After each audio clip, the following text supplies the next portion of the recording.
नमस्कार मित्रों, महाभारत की अनुपम एवं श्रेष्ठ कथाओं में आपका स्वागत है। मैं हूं डॉक्टर हरिनिवास। चैनल का नाम है संस्कृत साहित्य एवं संस्कृति। कुंती के मन में एक विचार आया कि इन ब्राह्मण श्रेष्ठ ने मुझे जो मंत्र दिया है ये कितना शक्तिशाली है, या ये व्यर्थ तो नहीं है। जैसा कि मैंने कहा कि अभी तो बचपना था। मंत्र ग्रामो बलम तस्य ज्ञास्य नाति चिरादिति। तो मुझे जल्दी से इसकी परीक्षा कर लेनी चाहिए। कहावत है कि बच्चे के हाथ में अगर आप आग दे दो तो फिर तो आपके घर में भी आग लग सकती है। यही यहां कुंती के साथ हो गया है। उसको मंत्र तो प्राप्त हो गया, लेकिन उन ब्राह्मण श्रेष्ठ ने जो मंत्र दिया है उसकी शक्ति वो आजमाना चाहती है। एक दिन की बात है, अपने शयन कक्ष में विश्राम कर रही थी। प्रातःकालीन सूर्य की किरणें उसके भवन में आ रही थी। आंखें खुली और सामने सूर्य नारायण दिखाई दे रहे थे। क्या अप्रतिम तेज है, क्या उनका सौंदर्य है। और ऐसे में चूंकि उसने उस मंत्र को स्मरण किया हुआ था, वो सूर्य नारायण के साक्षात दर्शन कर पाती है। हम तो सूर्य की आकृति एक गोल के रूप में ही देखते हैं, लेकिन तस्या दृष्टि अभूत दिव्या। कुंती की दिव्य दृष्टि है। सा पश्यत दिव्य दर्शनम। वो सूर्य देव जो हैं उनके दर्शन कर पाती है। आ मुक्त कवचम देवम कुंडलाभ्याम विभूषितम। सुंदर कुंडल उन्होंने धारण कर रखे हैं। पूरे शरीर पे दिव्य दे दीप्यमान कवच विद्यमान है। एक राजकुमारी जो क्षत्रिय कन्या है, जब इस प्रकार के वीरोचित परिधान में सूर्यदेव को देखती है तो उसके मन में एक विचार आ जाता है कि पुत्र हो तो सूर्यदेव जैसा होना चाहिए। तस्या कौतूहलम त्वासीन मंत्रम प्रतिनराधिपा। एक तरफ सूर्य के इस प्रकार से दर्शन होते हैं, मन में एक संकल्प जागृत होता है, और दूसरी तरफ उस मंत्र को उसकी परीक्षा लेने का मन हुआ तो उसने मंत्र का जाप कर लिया। अब ऋषि का जैसा वरदान था, उस मंत्र के प्रभाव से मधुपिंगो महाबाहु कम्बुग्रीवो हसन्यव। क्या सुंदर सौंदर्य है। सूर्यदेव प्रकट हो जाते हैं। लंबी लंबी भुजाएं हैं, कम्बुग्रीव शंख जैसी गर्दन है, प्रहसन्यव क्या सुंदर मुखमंडल है जिसपे स्मित विद्यमान है। सिर पे मुकुट धारण किया हुआ है, बाजूबंद बंधे हुए हैं, और तेज तो ऐसा कि सभी दिशाओं को उन्होंने देदीप्यमान कर रखा है। प्रकट हो जाते हैं। कहते हैं कुंती से, आगतोस्मि वशम भद्रे तव मंत्र बलात्कृता। तुम्हारे मंत्र के बल के कारण मैं विवश होकर के तुम्हारे पास आ गया हूं। कहो क्या करना है। कुंती ने जैसे ही सूर्यदेव को सामने देखा, वो तो खाली मंत्र की परीक्षा करना चाह रही थी। उसके मन में ऐसा कुछ नहीं था। हां, सूर्यदेव के जब दर्शन हुए थे तो मन में एक इस प्रकार की भावना आई थी कि ऐसा ही सुंदर पुत्र मेरा होना चाहिए, लेकिन पुत्र तो विवाह के बाद चाहिए ना। तो कुंती कहती है, गम्यताम भगवं तत्र यत एवागतो हेसि। आप जहां से आए हैं वहीं वापस चले जाइए। मैंने तो बस उत्सुकता के कारण ये मंत्र का जाप कर लिया। उत्सुकता बस आपको आना पड़ गया। मैं क्षमा चाहती हूं। आप जहां से आए हैं वहीं चले जाइए। सूर्यदेव कहते हैं कि गमिष्ये हम यथा माम तुम ब्रवीषि तनु मध्य में।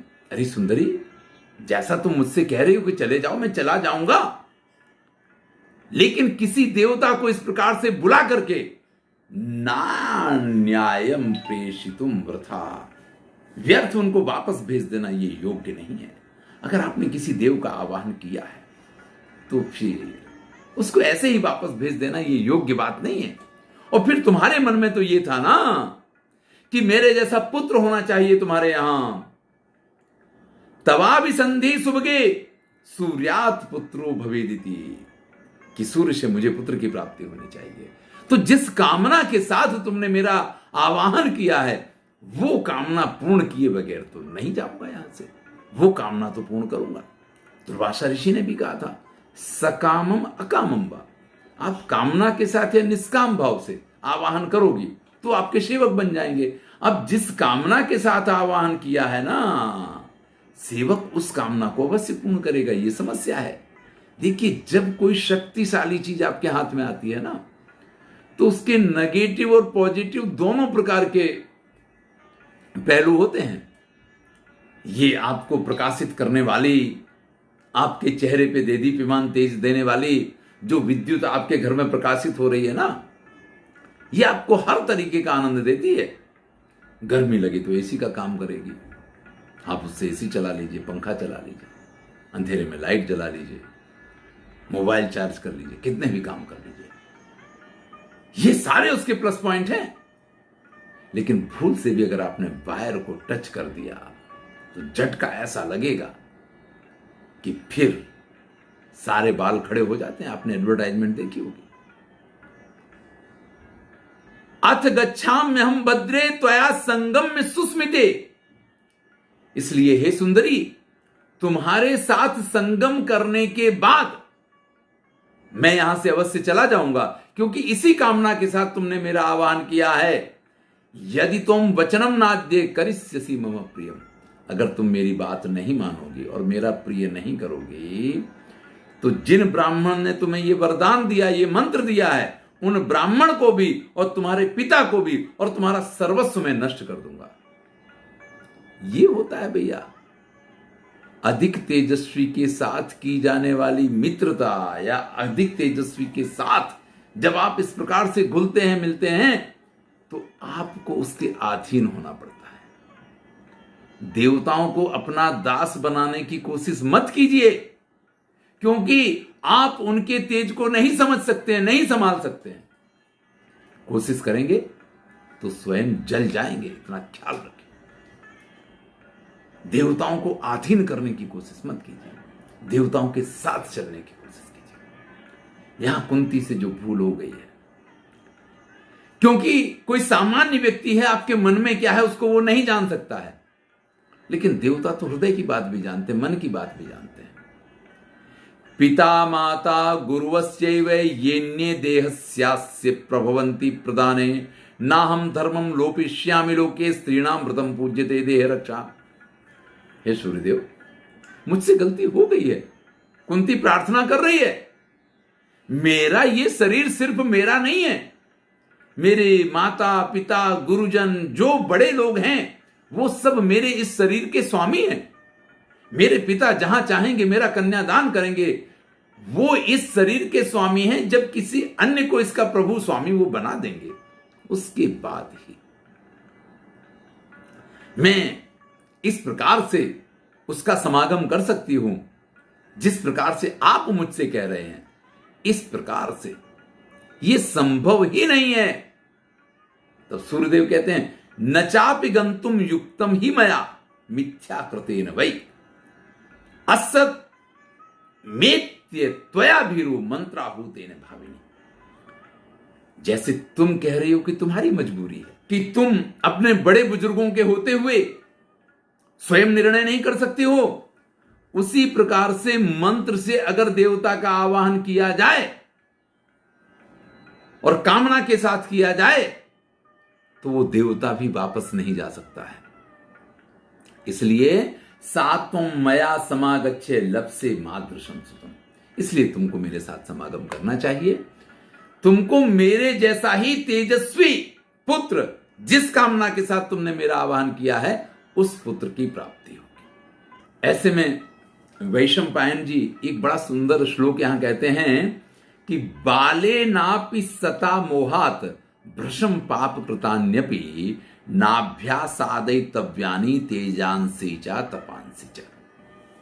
भाई, बालक जो हैं उनको बचपने में भी किसी तेजस्वी, किसी बलवान ऐसी व्यक्ति से या वस्तु से कोई दुर्व्यवहार नहीं करना चाहिए। भैया, मित्रता भी नहीं करनी चाहिए। हम तो ये कह रहे हैं, अगर कोई व्यक्ति ये कहे कि मुझे तो मालूम नहीं है कि इन वायर में करंट है, मैंने तो ऐसे बस हाथ से पकड़ लिया, तो क्या अग्निदेव उसको छोड़ देंगे? दाहक शक्ति उसको बचा लेगी? कोई आग में कूद पड़े कि मुझे नहीं मालूम था ये आग इतनी गर्म होती है, तो क्या वो बच जाएगा उससे? ठीक है, आग आपको सामने दिखाई देती है, लेकिन कोई तेजस्वी, कोई शक्तिशाली व्यक्ति जो है, उसकी शक्ति आपको नहीं दिखाई दे रही, उसका तेज आपको नहीं दिखाई दे रहा है। लेकिन अगर आप पत्थर से टकराएंगे तो भैया सिर तो आपका ही फूटने वाला है। इसलिए बच्चों को ये शिक्षा देनी चाहिए। हर वो कन्या जो किसी ना किसी से प्रेम करना चाहती है, उसको इस चीज को समझना चाहिए कि प्रेम अगर करना है तो किसी देवता को वश में करने की कोशिश मत करो, किसी अपने से ऐसे तेजस्वी या श्रेष्ठ व्यक्ति के चक्कर में मत पड़ो, अभिलाषाएं इतनी ऊंची मत रखो। या तो आप उनको अपने वश में करने की क्षमता रखते हो, और नहीं तो अगर आप नहीं कर पाए तो परिणाम किस प्रकार के आ सकते हैं, ये पूरा कथानक इस बार की शिक्षा देती है। कुंती कहती है, पिता में ध्रियते देव भ्राता चान्य च बांधवा। आप कैसी बात कर रहे हैं सूर्यदेव? मेरे पिता जिंदा हैं, मेरी माता हैं, मेरे बंधु बांधव भाई वगैरह हैं।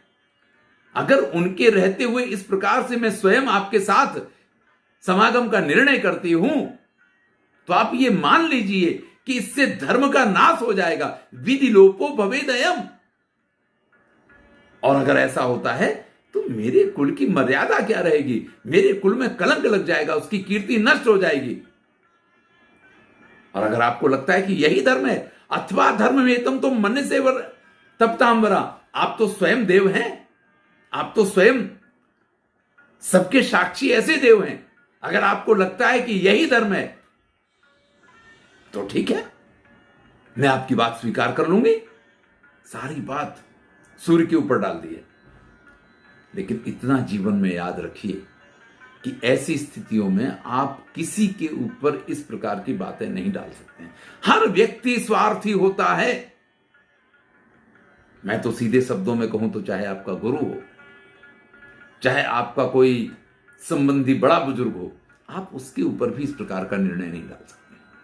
ऐसे में सूर्यदेव कहते हैं, नते पिता नते माता गुरु वा सुचिस्मिते प्रभवंती वरारोहे भद्रम ते शृणु में वचा।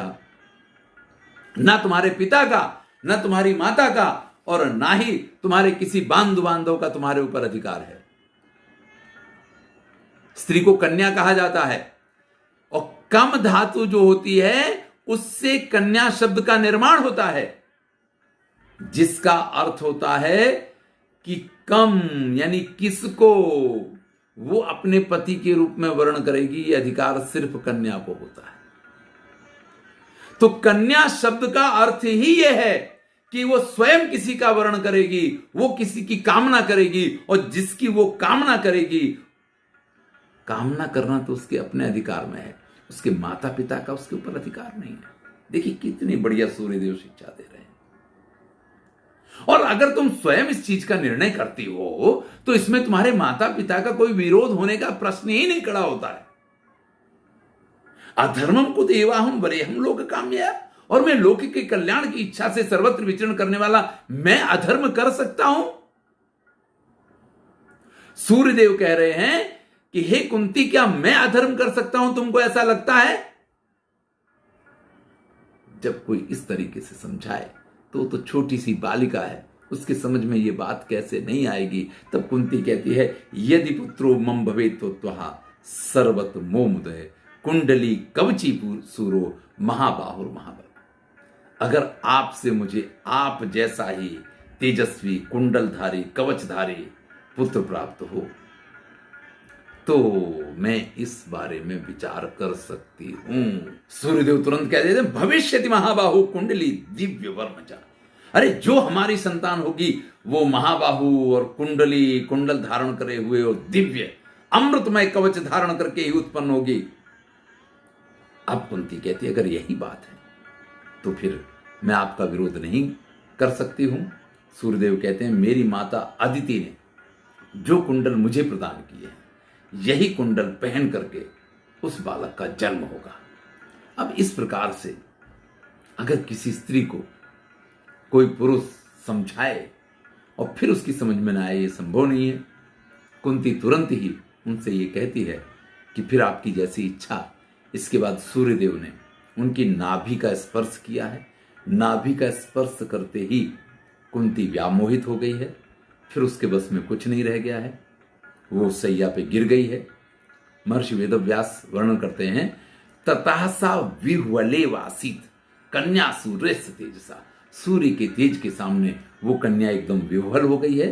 पपात चात सा देवी शयने मूढ़ चेतना, और वो उस बिस्तर पे बिल्कुल जिसके मन में या जो अब कुछ निर्णय करने की स्थिति में ही नहीं है, इस स्थिति में पड़ जाती है। साधिश्यामि शुश्रोणी पुत्रम वै जनिष्यसि, ऐसे में सूर्यदेव उससे कहते हैं कि सर्वशस्त्र व्रताम श्रेष्ठम कन्या चैव भविष्यसि, तुमको सभी प्रकार के योद्धाओं में श्रेष्ठ ऐसा अत्यंत सुंदर पुत्र प्राप्त होगा, और फिर भी तुम्हारा कन्या भाव बना रहेगा। देखिए, ये हो संभव है, देवताओं के लिए ये सब कुछ संभव है। बहुत सारे ऐसे पैसे वाले लोग हैं, बहुत सारे ऐसे समृद्ध लोग हैं जो इस प्रकार के लालच कन्याओं को दिया करते हैं कि नहीं नहीं नहीं, तुम्हारे नाम के साथ कोई कलंक नहीं लगेगा, तुम्हारे ऊपर कोई उंगली नहीं उठा सकता है, मैं तुमको ऐसा बना दूंगा कि तुम्हारे ऊपर कोई उंगली उठाने का प्रश्न ही नहीं है। तुम 10 के साथ नहीं 20 के साथ भी प्रेम करोगे, फिर भी तुम जैसी हो वैसी ही माने जाओगे, तुम्हारे साथ फिर भी 50 लोग विवाह करने के लिए तैयार रहेंगे, क्योंकि मैं तुम्हें ऐसा बना दूंगा। बिल्कुल कुछ इसी प्रकार की बात सूर्यदेव ने कुंती के साथ की है। ततः सा व्रीडिता बाला तदा सूर्य मथा ब्रवीत एवं अस्त्विति राजेंद्र प्रस्थितम भूरि वर्चसम। अगर आप ऐसा कह रहे हैं और इतना कुछ मुझे प्राप्त होने वाला है, तो फिर जैसी आपकी इच्छा है आप वैसा कर सकते हैं। इस प्रकार से कुंती की अनुमति मिल गई है, और कुंती की अनुमति मिलने के बाद सूर्यदेव ने उन कुंती के अंदर अपने तिग्मांशुस्ताम तेजसा मोहित्वा, अपने उस परम तेज से उसको मोहित करके उसके अंदर गर्भ स्थापित किया है। महर्षि वेदव्यास लिखते हैं, न चैवै नाम दूसयामासे भानु संज्ञाम लेभे भूय एवाथ वाला। पूरी प्रक्रिया पूर्ण हुई है, लेकिन सूर्यदेव ने उसको दूषित नहीं किया है, यानी उसका कन्या भाव दूषित नहीं हुआ है। देखिए, एक तरफ सारी बातें इस तरीके से आती हैं कि आप हमारे साथ समागम करेंगी तभी हम यहां से वापस जाएंगे, आपको संतान की प्राप्ति होगी तभी हम यहां से वापस जाएंगे, लेकिन इन चीजों को शारीरिक संबंध के साथ नहीं जोड़ा जा सकता। इस चीज को आपको समझना पड़ेगा, क्योंकि कुंती जो है उसका कन्या भाव समाप्त नहीं हुआ है। अगर हम अपने प्रारंभिक काल में हूं, मैं बिल्कुल स्पष्ट कहूं तो मैं जब छोटा था या जब मैंने पहली बार महाभारत पढ़ा था, तब तो मुझे यही लगता था कि सब का अर्थ यही होता है।